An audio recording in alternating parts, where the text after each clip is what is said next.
Acho que é bacana a gente também trazer o que de fato aconteceu na prática, né? O que a empresa fazia, que são as chamadas operações de risco sacado. O que acontece? A empresa, ela compra o produto do fornecedor, só que a companhia, principalmente companhias de varejo, elas não costumam fazer esse pagamento à vista.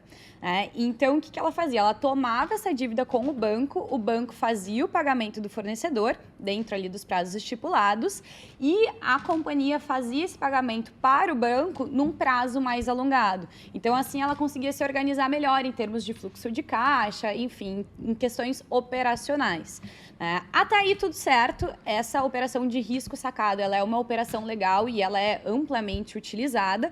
O problema foi exatamente isso que o Henrique comentou, né? Onde é que isso estava dentro do balanço da empresa ao longo aí desses últimos anos, né? E via de regra esse lançamento, ele não estava sendo feito como uma dívida no balanço e sim como uma conta aos fornecedores. Eu acho até que é legal. A gente está falando de lojas americanas, a gente está falando de uma empresa que é a realidade dos brasileiros, né? É legal a gente trazer um exemplo prático. Então, por exemplo, as americanas elas vão comprar da Sony as televisões da marca Sony, que obviamente tem que estar na loja. Só que a Sony ela tem um prazo que ela dá de 30 dias para que as americanas honrem com o pagamento. Só que nas americanas, quando o cliente final vai comprar aquela televisão, ele pode parcelar em 5 vezes. Então, para que ela consiga preservar o caixa e o estoque, né, para que ela tenha um balanço mais positivo, ela justamente fazia esse risco sacado junto ao banco, no qual o banco comprava um pouco desse risco para que ela tivesse um alívio e um fluxo mais positivo. Qual que é o grande problema disso? Do lançamento contábil, existe a aba de dívidas bancárias, despesas bancárias, existe a aba fornecedores.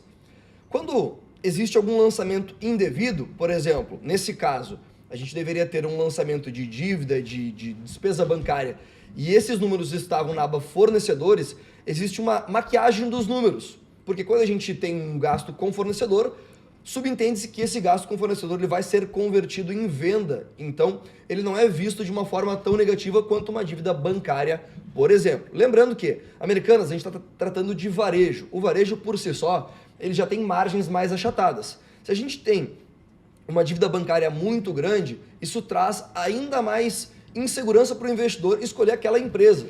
Então, se a gente for colocar as grandes do varejo, eu vou colocar a Magazine Luiza, vou colocar a Via Varejo, vou colocar a Americanas e Mercado Livre, o investidor ele vai olhar justamente para aquela análise fundamentalista e ele vai identificar qual empresa que tem um número menor em relação a esse campo de dívida bancária. Isso também, obviamente, faz todo sentido na hora do investimento na companhia. Então, esse número sendo maquiado favorecia a empresa ano após ano.